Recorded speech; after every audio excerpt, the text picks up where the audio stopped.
Who needs fresh air when there is fresh gossip? Dearest reader, if you have seen Bridgerton Season 3, do indicate by saying hi. What I'm about to tell you now, you have not heard anywhere else, and probably will not even hear anywhere else. So, if you were to rate the Season 3, what would you rate it over 10? Hi guys, welcome to another episode of Lucy's Quick One. We are talking Bridgerton. There are varying emotions already about this drama series called the Bridgerton, especially the Bridgerton Season 3. But guys, there's some things that you people are missing out on that you're not paying attention to. I have two important things to say. The very first one is, if you have not seen Bridgerton at all, the drama series Bridgerton, if you have not seen it before, I'll try my best to help you not get lost while I speak. And then secondly, guys, just pay attention. Bridgerton is a drama series that was taken from a novel written by Julia Quinn, and it talks about the children from a family called the Bridgertons. Now, season 1 focused on one child, Daphne, who was married to the Duke of Hastings. Season 2 focused on another child, Anthony, who got married to Kate. And then we had a prequel that talked about Queen Charlotte, who is the Queen of Shondaland, or the Queen, and how she got married to King George.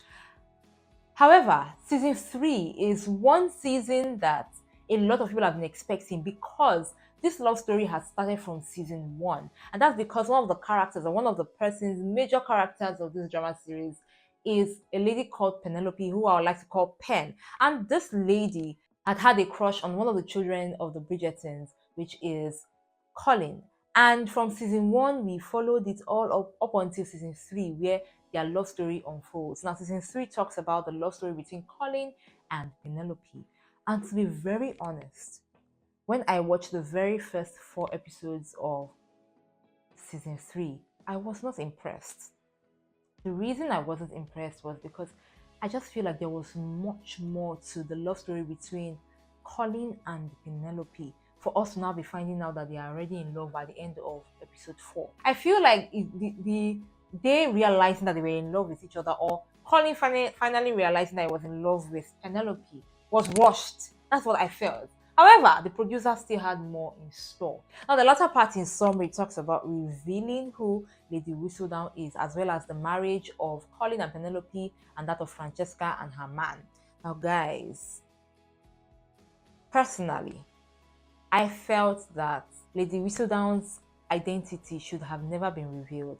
The reason I felt so is because there's this joy to the mystery of who Lady Whistledown is, and how free people were, not knowing where Lady Whistledown was watching from or where she was exactly. But the fact that now that we know that it is Lady Whistledown is Penelope, I don't know if people will be very free. I guess we'll find out in season 4. I don't know how free people will be to be themselves. I don't know. They probably will be like, she's watching all of that. If you disagree, let me know in the comment section. However, there were 4 things that I feel influenced the plot of this drama series. The very first one is this character called Lady Danbury. I just believe that we are not paying as much attention as we should to the character called Lady Danbury. She is as influential and as important in this drama series. In season 1, in case you do not know, she was very instrumental to Daphne and the Duke of Hastings getting married. Remember, the Duke of Hastings and the Danbury had a connection. They knew each other before he came to Shondaland. Now in season 2, Anthony and Kate too came to visit Lady Danbury, and that was how they met. Now before season 3, we had the prequel where we got to know about Lady Danbury, and we got to know how our friendship with Queen Charlotte started. And we got to know more about her and how she was sold off to marriage, and then later on she finds love with her friend's father. Now in season 3, she was very instrumental to making sure that even though we get to find out who Penelope was as Lady Whistledown, it wasn't blown out of proportion. And then I love her friendship with Violet, who is the mother of all the Bridgertons. I just feel like she's just a very key character that people are not paying as much attention as they should be paying. Now, another thing that I believe influenced the plot of this drama series that made it interesting is the fact that there is no one size fits all when it comes to love, relationships, and marriages. And we could see that with Colin and Pen. Somehow I knew that they had their friendship for the longest, but I kind of thought that probably their marriage was not going to work because I was really, really scared.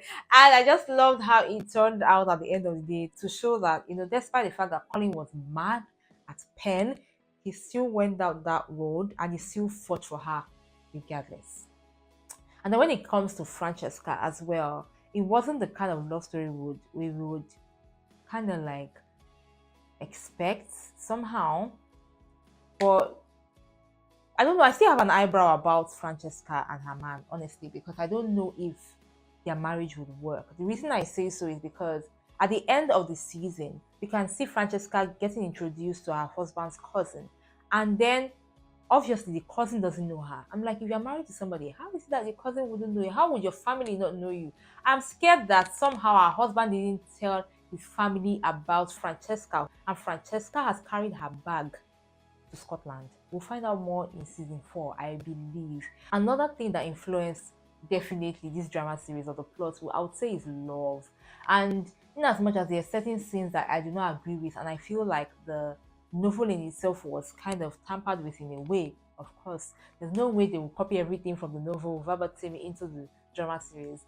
I still feel like that theme of love was still celebrated because how Colin still fought for Penn, again, I would like to emphasize, is one thing that I love.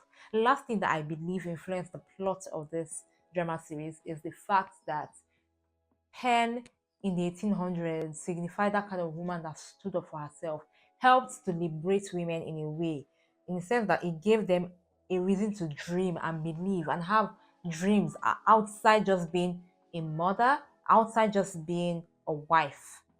And it's almost like she set a lot of people free. And I also like the fact that, okay, at the end of the day, somehow she decided to use her pen for something good. And then she's now Penelope Bridgerton. But somehow, like the queen said, everybody really likes a little gossip. Maybe we should have got more scenes of Penn and Colin together, spending more time with each other. I don't know. But the fact that this is the first season we'll have 2 weddings in a season, I feel just made us to pay attention to this one and that one. There's just a lot of things happening. But to me, it was still a good season. I still liked it. I still like that Penn and Colin's friendship still stood the test of time. Eloise and Penn's friendship still stood the test of time. But like I said before, I am very, very scared of Francesca. I would like to know what you think about Francesca's marriage in the comments section. I don't know what's going to happen with Penn going forward. And I don't know how long the queen will allow her to be Lady Whistledown. And I think that the fact that she has already been revealed will now make people to want to use her. Everybody will want to probably like use her to get their word out there. However, we found out that Penn was actually really rich because when this lady called Cressida comes in to blackmail Penn and say, I'm going to reveal who you are, and then she was talking to Penn was talking to Colin saying, I have the money. She had £5,000 as at the 1800s. You know how rich she was. I mean, it's a means of getting income, but I don't know how it's going to be for Lady Whistledown going into season 4. I really do not know. However, guys, have you noticed that even the Bridgerton family, I like how their names are in alphabetical order. Like when I was watching, I was like, wait, because we have Anthony, we have Benedict, we have Colin, we have Daphne, who is the first daughter, we have Eloise, who I like to call the feminist, and then we have Francesca, who got married in season 3. We have Gregory and Hyacinth. That is A, B, C, D, E, F, G, H. Amazing. I would like to know what you think about this season in the comments section, guys. I know there are varying emotions, but however, I really believe that you need to pay attention to other things outside the box. Till next time, you should probably go and watch it and let me know what you think in the comment section. All right, guys, I bid you goodbye, dearest viewer.